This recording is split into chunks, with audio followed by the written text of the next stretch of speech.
কাউকে ছাড় দেয়, কাট দেয়, বাদ দেয়। আল্লাহর নবী বলেছেন তাকে বান্দার তালিকার থেকে আল্লাহর নাম কাটে দেয়। তুই মোটটা সম্পত্তি বেটাকে লেগে দিয়ে হজ করে যাচ্ছ, আর তুই দোয়া দিচ্ছ পিঠিক, তোর হজ পাঁচতর যদি হজর আসর দিলেও খায় আল্লাহ কি মাথা খারাপ। ইলাম কাবরি আমাকে দেখলে তো নতুন ইসলাম, আমরা বাইনা বাইনা কাম করি। ওই আমার একটা বক্তৃতা আছে দীর্ঘদিন আগে, আমি প্রচুর মুগরি জব করতাম বুঝছেন গাঁৱত।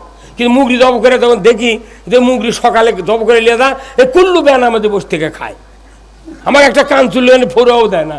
তাহলে আমি মানে ফ্রি জব করে দেখি কর্ম।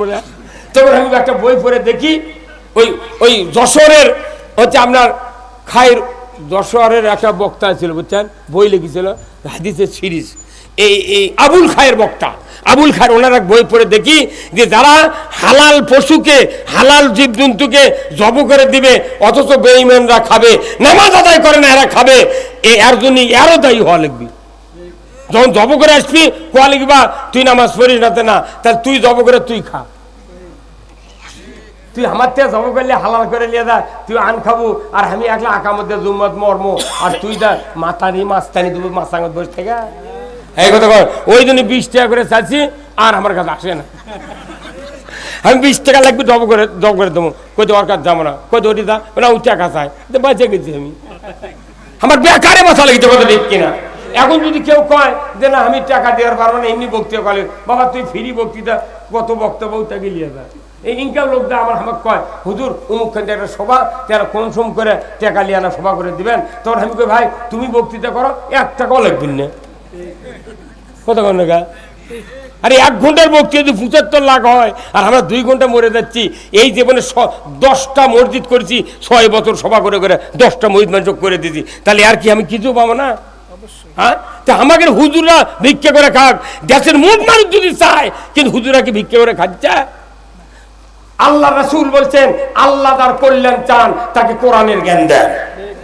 ওই এমবিবিএস ডাক্তার ডাক্তারি পড়িছে, আপনার ছেলে আপনার ভাতিজা রুগীর চিকিৎসা করে, সবাই সুনাম করে যে অমুকের বেটা কি ডাক্তারে, রুগীর হাতে হাত দিলি রুগী ভালো হয়ে যায়, টাকারও প্রশংসা করে। সেই রকম ডাক্তার মেরিন ইঞ্জিনিয়ার ঢাকা বুয়েটের থেকে পাস করছে, 10,000 টনের জাহাজ বঙ্গোপসাগরে নষ্ট হয়ে গেছে, 2,20,000 টাকা দেয় হেলিকপ্টার ভাড়া করে নিয়ে যা জুত করে দেশে চলে গেছে। তখন ওই 20,000 টাকা আরো বেশি দিয়েছে ওই জাহাজের মালিক, না এই ইঞ্জিনিয়ার ছাড়া আমার জাহাজের মাল সব পচে যেত। বিশাল ইঞ্জিনিয়ার কি হলো আছে পশু চিকিৎসার। এই বাংলাদেশে যখন পুরো পাকিস্তান ছিল তখন ছোট ছোট গাভিয়া ছিল, খাওয়ালেও হাফ কেজি দুধ, না খাওয়ালেও হাফ কেজি দুধ। সেই এত দুধ দিয়ে তো আর ঘাটতি পূরণ হয় না। বিদেশের থেকে অস্ট্রেলিয়ার থেকে 20 কেজি ষাঁড়ের প্রজনন এনে কিটকিটে গাভীর মধ্যে ঢুকে দেয়া 40 কেজি দুধের গাই বার করলো। আর এই ওই গরুগুলো যে খাওয়া খায়, এই দেশি গরু কি ওই গরু খায়? এখন যদি দেশের মোট মাস করলো ডাক্তার সাহেব তুমি খুব খারাপ লোক, কে আমরা ছোট গরু পালার জন্য সেটাই তো ভালো হয়েছিল, তুমি বেশি দুধ দেখে নিয়েছে আর আমার পালা পালা খেয়াল লাগিচ্ছে, ফ্যান টাঙ্গাল লাগিচ্ছে, মোটর বসে গাও ধান লাগিচ্ছে, আর ওষুধ খেলে লাগে কত ভুসি, আমি এত পারবো না, তোমার নামে মামলা দেবো। কেউ কথা?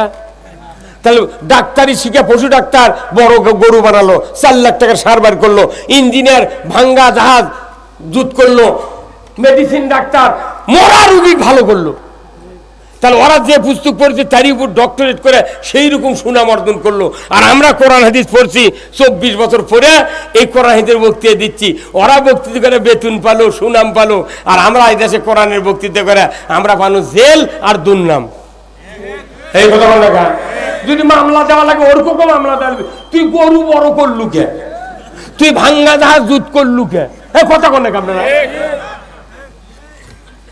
হ্যাঁ, এখন আবার ডাবের গাছ আনছে, থাইল্যান্ডে ডাবের গাছ আনছে মাটির বাধা থেকে আছে, 700 টাকা করে দাম একটা করে চারা গাছ, মাটির ডাব ধরে আছে। এখন আমরা বড় বড় ডাব ওই তফাতে ছিল, ওই ডাব চুরি করে পার না, চড়তে মেলা টাইম লাগে। তুই এখন ছোট গাছে নেই দেশ দিল, মুখটা ডাবের বাধা কাটিয়ে চলে গেল। তুই কে কোথায় ডাবের গাছে বাংলাদেশ জানবে? এটি ওই ডাব চলবি কখন? যখন চোরের হাত কাটান বাংলাদেশ কায়েম হবে, তখন ওই ডাবের গাছ বাংলাদেশে চলবি। আমরা জানি না একটা আর সংসদ পাঠিয়ে দেখ কি করি, আমরা বাটাম ফাটিয়ে দেবো।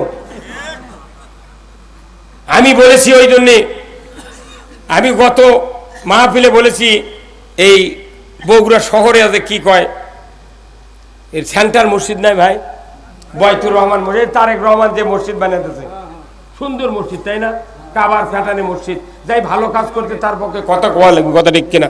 ওই মসজিদে আমার নিয়ে গেছিল, বিশাল মানুষ, প্রশাসনিক কর্মকর্তা বহু আছে। আমি বলছি যে আমি যদি কোনদিন এমপি হতে পারি আর সংসদ যদি আল্লাহ নিয়ে যায়, তাহলে সর্বোচ্চ দামি গাড়ি পুলিশ বাহিনীকে দেব, 10 কোটি টাকার বুলেট প্রুফ গাড়ি পুলিশ বাহিনীকে আমি দেব। কারণ পুলিশও বর্তমানে যে গাড়ি দেওয়া আছে মানুষের নিরাপত্তা আদায়ের জন্য, সেই পুলিশের গাড়ির ত্রিপল দিয়ে বেড়া দিয়ে দিয়েছে, লাঠির ঘুঁটা মেলে ত্রিপল ছিঁড়ে যায়। এ কত কোনে আপনি, পাশে দেউরি নাই, আগেও দেউরি নেই, যার কারণে পুলিশ চোরের ভয়ে বেল ডোবার কিছু পরে দৌড়ে ঘুরে আসে বাজারের টোপে। আর এমন গাড়ি দেওয়া লাগবে গুলি করবে, একটা পুলিশের ক্ষতি হবে না। পুলিশকে গাড়ি দিতে হবে দামি গাড়ি, 1 ঘন্টার মধ্যে পুরো উপজেলা তছনছ করে আসবে। কমপক্ষে পুলিশের সিগন্যালের যে বাঁশি নাই, এই বাঁশি যদি পুলিশ ব্যবহার করে 3 কিলো দূরে বাঁশির আওয়াজ যায়, সারা দেশে চোর গাছত থাকবে না। ওর করে দিচ্ছে ভাঙ্গা গাড়ি, যাতে ভয়ে ওরা গাড়ি নিয়ে না যায়, ওই দিক যাতে আরো ডাকাতি হয়। পরে আমার কাছে এক পুলিশ ফোন করে করছে, হুজুর আপনি মরদ বেটা চলবারে এত বড় গাড়ি থামেন। হ্যাঁ, যারা দুর্নীতিবাদ, টাকা চুরি করতে করতে পাহাড় পরিমাণ টাকা চুরি করছে, জাতির ক্ষতি করছে, তারা বুলেট প্রুফ গাড়ির চড়ে ঘোরে। আজকের ইজাদদার, পরে 3 দিন পরে তাই ব্যাংকের মালিক। কি হচ্ছে, তুমি মানুষকে শুনাবে দেশ গরিব, তোমার কাছে এত টাকা কোন থেকে জড়ো হয়? খালি নামাজ রোজার বক্তৃতা করানোর নাই, পুরা জাতির অর্থনৈতিক মেরুদণ্ড শক্ত করার জন্য বক্তব্য কোরআনে আছে। আমরা নামাজ রোজা হজ জাকাতের বক্তৃতা বহু শুনেছি, এইবার আর এখন অন্য বক্তৃতা চলবে না, এখন চলবে রাষ্ট্র কায়েমের বক্তব্য। কোরআনে রাষ্ট্র কায়েম হোক বাংলাদেশে। কারা কারা চান দুহাত তুলে আল্লাহকে দেখান। লিল্লাহে তাকবীর, নারায়ে তাকবীর, আল কোরআনের আলো। সবাই বলা লাগবে সংসদে, অর্ধেক ঘরে ঘরে গেলেন কে? খবরদার, ঘরত দিলে বুড়া বাপ মরছে, দাদা মরছে, নানা মরছে, আপনি ভাজতে করে মারে ধুয়ে পারছে। কোরআন ছাড়া পৃথিবীতে শান্তি কায়েম হতে পারে না। এই জন্য আল কোরআনের আলো, কোরআন হাদিস যেখানে, দুনিয়ার মুসলিম, দুনিয়ার মুসলিম, বাংলার মুসলিম, বগুড়ার মুসলিম, শেরপুরের মুসলিম, গাড়িদহের মুসলিম, ভদ্রপাড়ার মুসলিম, লিল্লাহে তাকবীর। আমরা এই বাংলাদেশে এখন 2টা দল আছে। কয়টা দল? কয়টা? একটা বিএনপি আর একটা জামাত ইসলামী। এক দল তো ভোটই করে না, ওকে আবার আইনে লাভ কি? ওটি থাক, তুই ভোটই দিবে নাই, অর্ধে আইনবার কবি তাই ভুল করলো। ওই তো ভোটই করেনি, ওখানে ওই 54 এমপি পাশে, 154 এমপি পাশে বিনে ভোটে। তাহলে ওই ভোটের পক্ষে আসছিল, তুই এনে রেসলে আমরা এই 2 দল ভোট করে কি করি তুই দেখ। এখন আমরা বাংলাদেশে ভোটের জন্য করছি কথা, আমার ইউনিয়নের আমরা ডাইরেক্ট জামাতের থেকে নির্বাচন করব, পার্টির মেম্বারকে আমরা নমিনি দেবো, জাতিক টেস্ট করা লাগবে। তুই আমাকে নেতা করছে, হুজুর এত ভোটের দ্বারে পাস করবি। আমি, তুই জানিস একটা ক্লাসে যদি 2টা ছাত্র হয়, কয়টা? একটা ক্লাসে 2টা ছাত্র, একটা ছাত্র সেই রকম জুয়েল টাইপিন পায়, সেই লাগে লাগে 6 বার খাতা নিয়ে লেখে ভরাছে। আর আরেকটা ছাত্র কিচ্ছু পড়েনি, জানেনি, ওই খালি কলম কামড়াচ্ছে। কামড়াতে কামড়াতে একজন কোথায়, এই তুই বসে আজকে লিখবো না? উনি খুব কষ্ট করে ওর নাম, ওর ঠিকানা, ওর রুল নাম্বার লিখে জমা দিয়েছে খাতা। পরে পরীক্ষা খাতা দেখে, পরীক্ষক খাতা দেখে ও কি বানাচ্ছে, ফার্স্ট নাম লিখে সেকেন্ড কথা করে, মানে নাম লেখে কি শুনিনি ওই দিক থেকে। এগুলো ব্রেন দিয়ে খাওয়া আছে। নাম লেখিছে তাতে কি সেকেন্ড, আর ওই লেখে বাংলাদেশে পরীক্ষা 2 দলের। না লিখলেও সেকেন্ড। কি রে কি পাগল, না লিখলেও সেকেন্ড মানে বিএনপি 139টা সিট আমরা দিলে আমাকে ক্ষতি হবে না। বিএনপি 139 সিট দিল, আর ইসলামী দল যত আছে এগুলো মিলে 161 সিট পানো। আমরা পানো 161, ওরা বলে 139। এই দুইজন মিলে যদি ক্ষমতা যায়, এইবার যদি ইসলাম কায়েম করে 5 মিনিট লাগবে এটা ইসলাম চালু করতে। ইসলাম কায়েম হলে বিএনপির সুবিধা হবে, টেন্ডারবাজি হবে না, কেউ লিবার পারবে না, যার টাকা আছে তাই পকুল লিবি।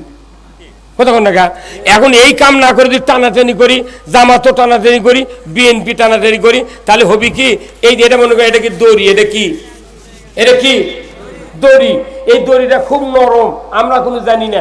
খেলা দেশে দুই পক্ষ টানাটানি দড়ি, যে যাকে টানিয়ে নিয়ে যেতে পারবে সেই দল জিতবি, আর যারা টানের ছোটে চলে আর তারা হলো ডিবিট। এখন এই দড়ি টানার লেগেছে, এই ডান মুরাদ বিএনপি, বাই মুরাদ এই ইসলামী দল, মোট টানাটানি লাগিছে। মাঝখানে যদি ছিঁড়া যায়, ইও পরে মাথা ভাঙবি, ইও পরে মাথা ভাঙবি।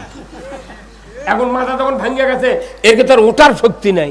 এখন অন্য যাই আছে, তারা এসে খালি হুম হুম করে পিটপি, কথা কনে মানে কথা কনে রে, ওর চাপা থুবে না, পিটুনের ছুটে অতি অর্ক মারে ফেলে দিবি। তাহলে আগামী যে নির্বাচন হবে, তারেক রহমান কছে আগামী নির্বাচন এত সহজ মনে করেন না। মরদ আছে ওই বেটা ছেলেটা খালি এটি দিতে আলো হয়নি।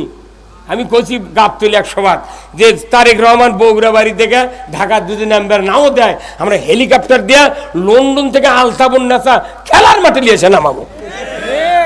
হ্যাঁ তোরা আরো আমাকে ক যে ভাই আপনারা হুজুররা সগলি লাগে, আমরা বিএনপির এই তারেক রহমানের গানি আমরা সগলি মিলে আমরা খালি করছি সেলা আছে।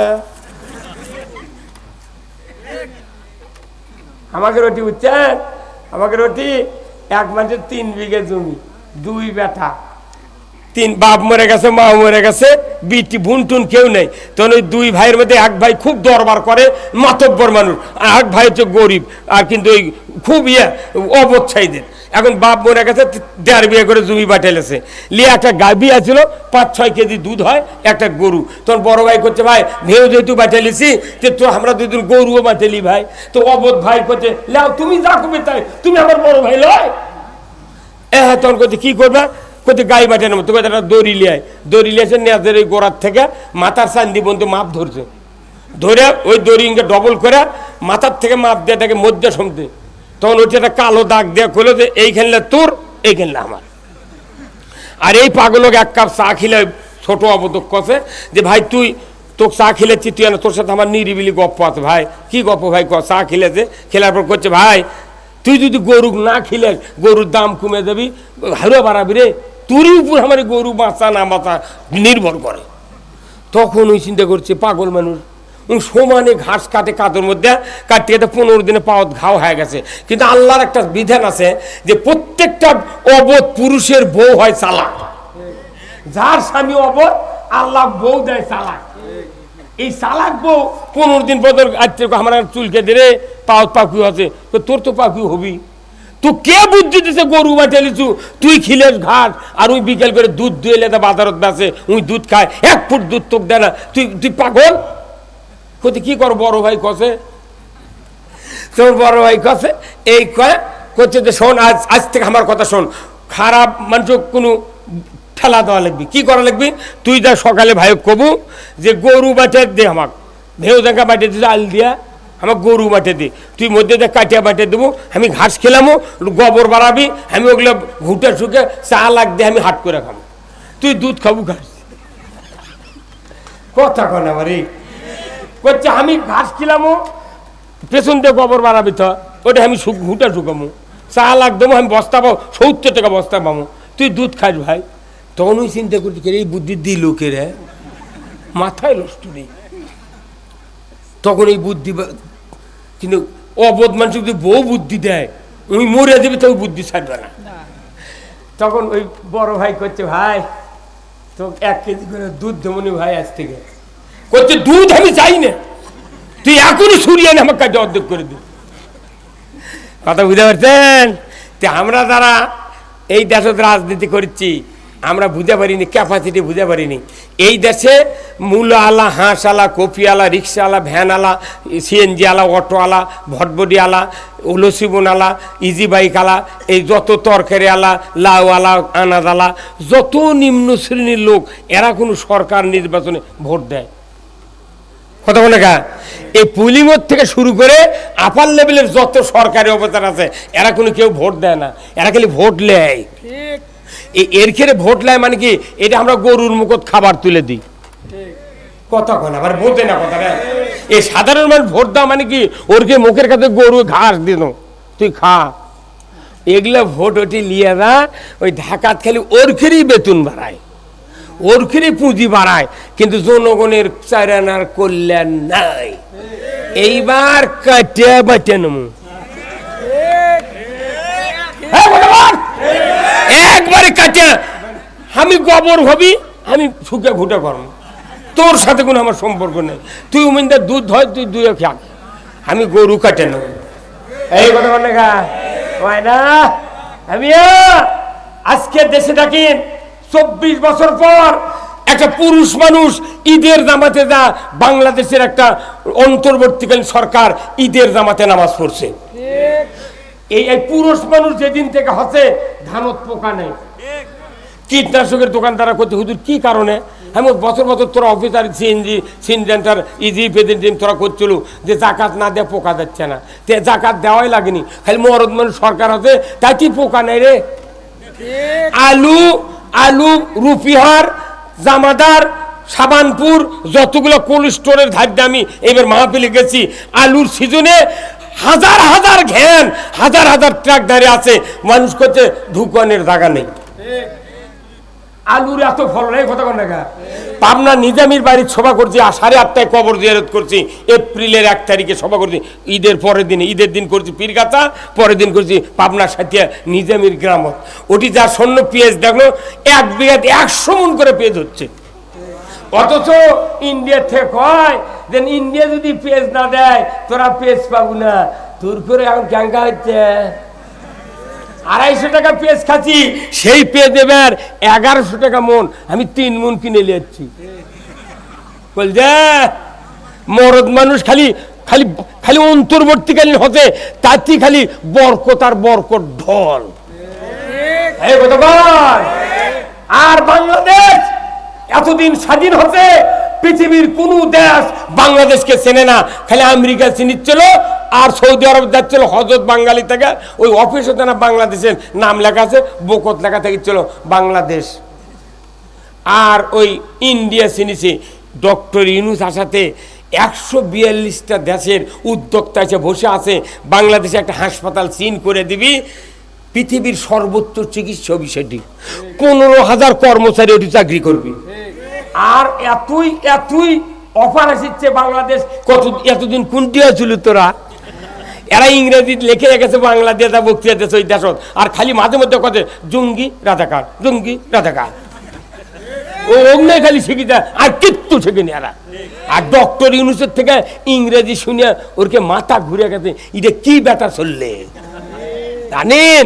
একটা গ্রামের যদি একটা রাজনীতির দলের যদি একটা জেলা সভাপতি, উপজেলা সভাপতি থেকে যদি ওয়ার্ডের সভাপতি যদি যোগ্যতা বেশি হয়, ওই ওরা ওই কেন্দ্র কবি ও কি বহিষ্কার করা লাগবি, এই মাথা মারি গায়ে। এই বাংলাদেশে আল্লাহর এক নিয়ামত ডক্টর ইউনূস, কোনো অশান্তি নাই। রাস্তাতে তখন দিনও থাকি মনে হচ্ছে আকাশের রহমত এসে গেছে কাছে।